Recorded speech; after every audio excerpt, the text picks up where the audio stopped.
One of the most common questions I get about Midjourney's video model is how do I keep the camera still?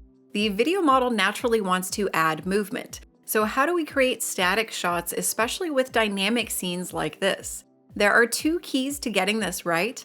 First is using the right phrases in your prompt, things like static shot, locked down camera, or tripod mounted shot.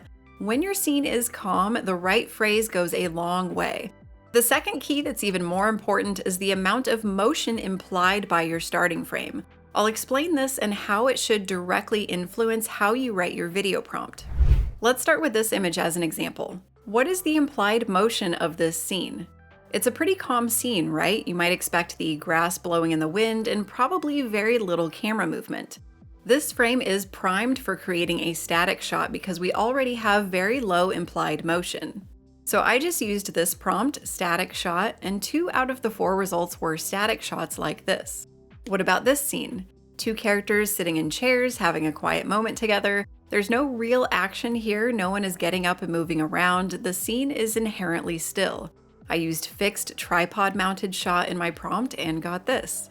So let's take the implied motion up a notch and go back to the lion clip. My starting frame shows the lion walking, but what's not clear is what will the camera want to do? Will it pull backwards to keep the lion in frame, or will it turn to watch the lion walk away? When I animated this image using a blank prompt, yes, this is something that you can do, using both low and high motion, the camera pulled backwards. The lion is the main subject, so it makes sense that the model would naturally want to keep it in frame. So if we want the camera to stay still, we need to get more specific in the prompt. The more implied motion that your starting frame has, the harder your prompt needs to work against that natural tendency.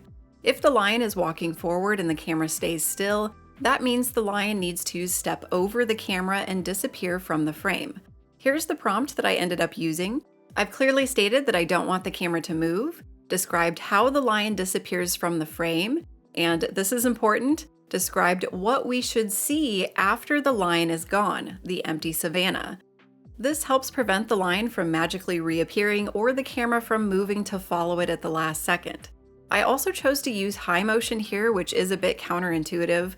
Low motion is my go-to for static shots, but sometimes high motion works well and helps avoid a slow motion effect. Now let's look at a more challenging example, the car chase scene. This starting frame has very high implied motion. We have cars speeding directly toward the camera and an explosion in the background. The cars are the main subject, so it's likely the camera will naturally want to follow them. To keep the camera still, I started my prompt with locked off camera shot. Then I described how the cars disappear out of the frame overhead. In the second half of the prompt, 2/3 or so really, I described the scene that's left behind, the calm, empty street, and even added a small action in there with the tumbling leaves. When you're prompting dynamic scenes and you want the camera to stay still, you need to think through what happens during the entire clip, especially if something will be exiting or entering the frame. So writing a prompt like this really puts pressure on the video model to deliver an empty street scene rather than following the cars or moving away.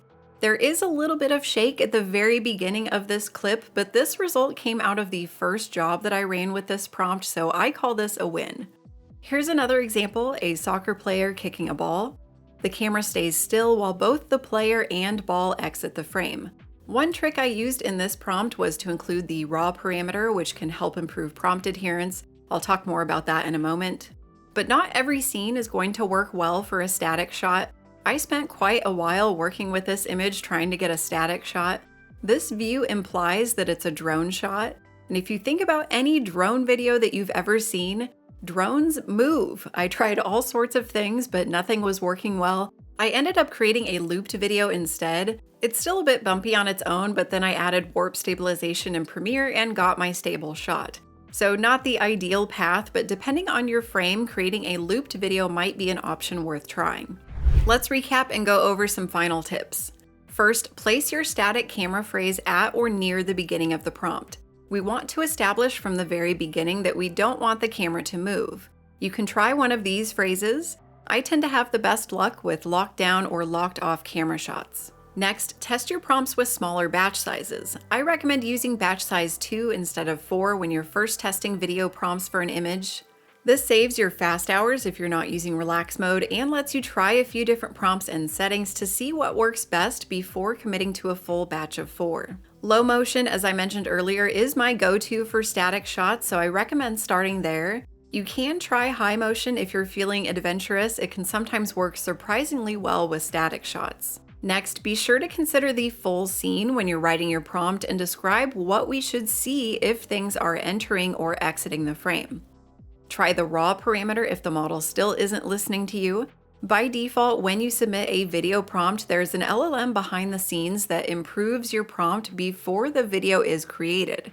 And usually it does a pretty good job, but when you add raw to your prompt, this tells the video model to use your prompt exactly as is, which can improve prompt adherence when the model is struggling to do what you want. Somewhat related, the no parameter doesn't work with video prompts. You may be tempted to use it, but the video model doesn't recognize it like the image models do.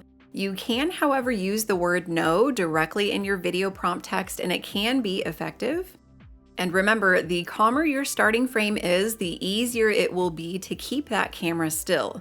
The more implied motion you have, the more detailed your prompt needs to be about what happens when that camera stays still.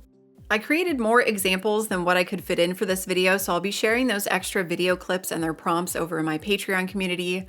And for more tips on Midjourney's video model, you can go check out these videos on my channel. If you found this video helpful, please consider liking, subscribing, and maybe even joining my Patreon community where you'll find all of my monthly prompt collections, exclusive videos, and other Midjourney guides. As always, thanks for watching, and I'll catch you in the next one.